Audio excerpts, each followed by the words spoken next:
Vamos falar de um assunto que tem a ver com esse, que é um levantamento inédito da Comissão Interamericana de Mulheres, que mostra que boa parte dos partidos não cumpre a cota de gênero, tá? Em 2022, quase a metade deles não repassou os 30% de recursos no fundo eleitoral para candidaturas femininas. Quer dizer, tem tudo a ver com o que a gente está falando. Não cumpre, aí tudo bem, tá ok, sabe por quê? Porque depois negocia a anistia, que é isso que o Pedro trouxe para a gente de Brasília. Vamos conversar com a Júlia Zaremba? Nossa Júlia está aqui em São Paulo e tem detalhes desse levantamento. Júlia, boa tarde para você.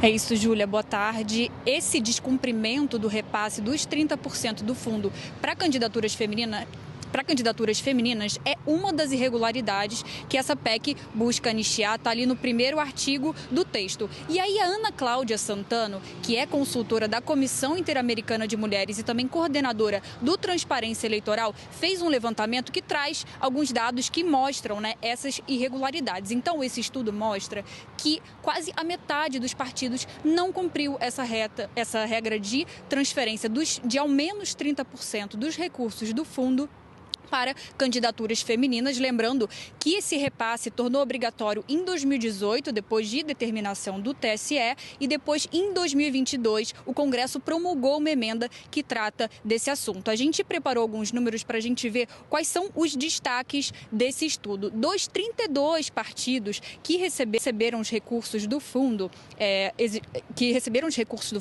quase a metade, como eu falei, 43,8% não cumpriu esse repasse dos 30%, 14 das 32 siglas. Em comparação com 2018, melhorou um pouquinho, a proporção dos que cumpriram aumentou.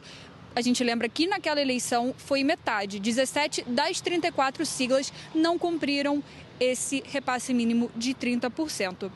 Esse levantamento também mostra que a verba que foi repassada para as candidatas não foi proporcional ao total de candidaturas e, nesse caso, o recorte é de candidatas a deputada federal. A gente traz também esses números, a gente vê que, apesar delas serem quase 40% das candidaturas para a Câmara em 2022, elas receberam pouco mais de 20% das verbas do fundo eleitoral. E a gente lembra que em 2022 foram eleitas 91 mulheres para a Câmara dos Deputados, o que dá menos de 20% dos parlamentares da casa. Eu falei com a Ana Cláudia Santano e ela me contou que o que mais chamou a atenção dela nesse estudo foi a quantidade de partidos que ainda descumprem essa regra, mesmo anos depois dessa determinação do TSE e depois dessa emenda promulgada pelo Congresso. E ela destacou que a barreira econômica é uma das principais barreiras para as mulheres conseguirem entrar na política. Júlia.